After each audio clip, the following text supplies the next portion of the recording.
En la historia de las cruzadas, una época de caos y de guerras sin cuartel, surge un nombre que brilla por encima de todos, un líder que no solo unificó al mundo musulmán y reconquistó Jerusalén, sino que, increíblemente, se ganó el respeto de sus mayores enemigos. Hoy vamos a conocer la historia de Saladino. La verdad es que la figura de Saladino plantea unas preguntas fascinantes. A ver, ¿cómo lo hizo? ¿Cómo consiguió unir a facciones que llevaban décadas luchando entre sí? ¿Cuál fue su estrategia para derrotar a unos ejércitos que parecían invencibles en Tierra Santa? Y quizá lo más importante, ¿cómo es que hoy, siglos después, se le sigue admirando tanto en Oriente como en Occidente? Y es que aquí está la clave de todo, la gran paradoja de su figura. Para los cruzados fue el adversario más duro, el más temible al que se enfrentaron. Pero para el mundo islámico es un héroe, el gran unificador, un símbolo de justicia y buen gobierno. Esta dualidad es lo que hace su historia tan increíble. Bueno, pues vamos a meternos de lleno en el contexto. Para entender la dimensión de lo que hizo Saladino, tenemos que viajar al siglo XII, a una Tierra Santa que era un auténtico polvorín por culpa de las cruzadas. A ver, situémonos. Finales del siglo XI. La primera cruzada culmina con la toma de Jerusalén por los ejércitos cristianos. Y ojo, no fue algo pasajero. Después de la conquista establecieron allí varios reinos, como el de Jerusalén o el de Antioquía, que se quedaron como enclaves cristianos en pleno territorio musulmán durante décadas. Y claro, la pregunta es, ¿cómo aguantaron tanto tiempo? Pues la clave fue esta. El mundo islámico estaba totalmente dividido. Había luchas internas, peleas entre líderes. Era imposible organizar una respuesta coordinada y potente contra los cruzados. El caos era su mejor aliado. Hasta que, claro, llegó Saladino. Ahora vamos a sus orígenes, porque el camino de Saladino hacia la gloria militar no fue para nada el esperado. De hecho, su juventud apuntaba a un sitio completamente distinto. Nació en el seno de una familia kurda, con una tradición militar muy fuerte. Su padre, su tío, todos eran comandantes de alto rango al servicio de Nur ad-Din, uno de los gobernantes más poderosos de la época. O sea que todo apuntaba a que su destino era el campo de batalla, ¿no? Pues no, porque contra todo pronóstico, las crónicas no lo describen como un joven impetuoso y guerrero. Todo lo contrario. Hablan de un erudito, de un chico tranquilo, reflexivo, mucho más interesado en la teología o en la poesía que en las espadas. Tenía un carácter humilde y era muy religioso. Pero el destino, al final, tenía otros planes y lo empujó hacia el poder.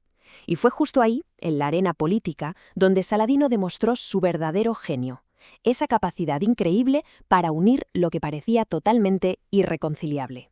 Su ascenso fue sencillamente meteórico. Lo envían a Egipto en una campaña militar y, gracias a una serie de maniobras políticas brillantes, acaba siendo nombrado visir, el visir de Egipto.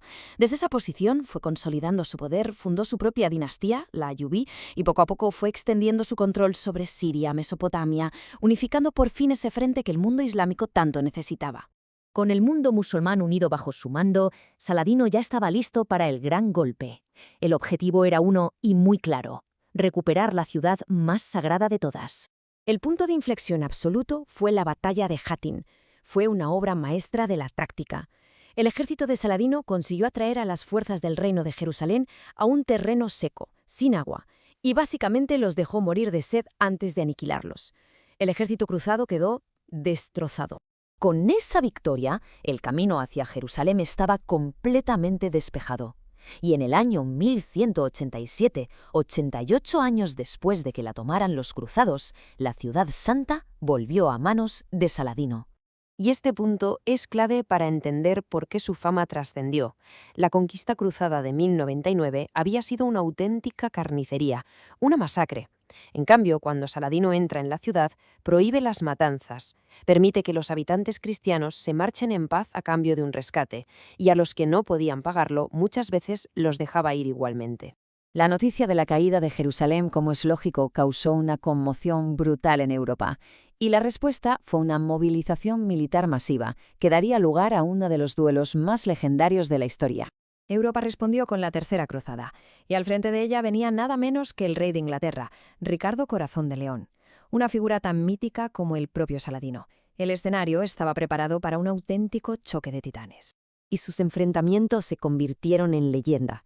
Ricardo consiguió varias victorias importantes en la costa, pero nunca logró su objetivo final, que era recuperar Jerusalén. La guerra llegó a un punto muerto y al final los dos líderes, que habían desarrollado un respeto mutuo increíble, firmaron una tregua. Pero la historia de Saladino va mucho más allá de sus victorias. Lo que de verdad lo convirtió en una leyenda fue su carácter, su forma de ser, las cualidades que lo definieron no solo como un conquistador, sino como una persona. Las crónicas, tanto las musulmanas como las cristianas, lo describen como un hombre increíblemente generoso, disciplinado y de una piedad profunda. Odiaba la crueldad gratuita, trataba a los prisioneros con honor. Hay historias famosísimas de cómo llegó a enviar a sus propios médicos para que trataran al rey Ricardo cuando se puso enfermo. Aunque es difícil saber qué frases dijo exactamente, esta resume a la perfección su filosofía. Para Saladino, cómo se ganaba una guerra era tan importante como la victoria en sí. El honor estaba por encima de todo. Y lo más fuerte es que esto no era una pose. Para nada. Cuando murió en Damasco descubrieron que apenas tenía dinero. Había donado casi toda su inmensa fortuna a la caridad y a los más pobres. Gobernó un imperio gigantesco, pero murió como un hombre humilde. Por todo esto, su legado es único. En el mundo musulmán se le venera como el gran unificador, el defensor de la fe. Y en Occidente, curiosamente, se convirtió en un símbolo de la caballería, un enemigo noble y honorable, una figura digna de admiración, incluso para los que lucharon contra él. Al final, la vida de Saladino nos deja con una pregunta que resuena hasta hoy. ¿Es posible ser un conquistador implacable y al mismo tiempo una persona honorable? Su historia parece demostrar que sí, que incluso en los tiempos más violentos, la fuerza y la nobleza pueden ir de la mano. Y esa es la huella que nos deja, una idea que más de 800 años después sigue haciéndonos pensar en lo que de verdad significa la victoria.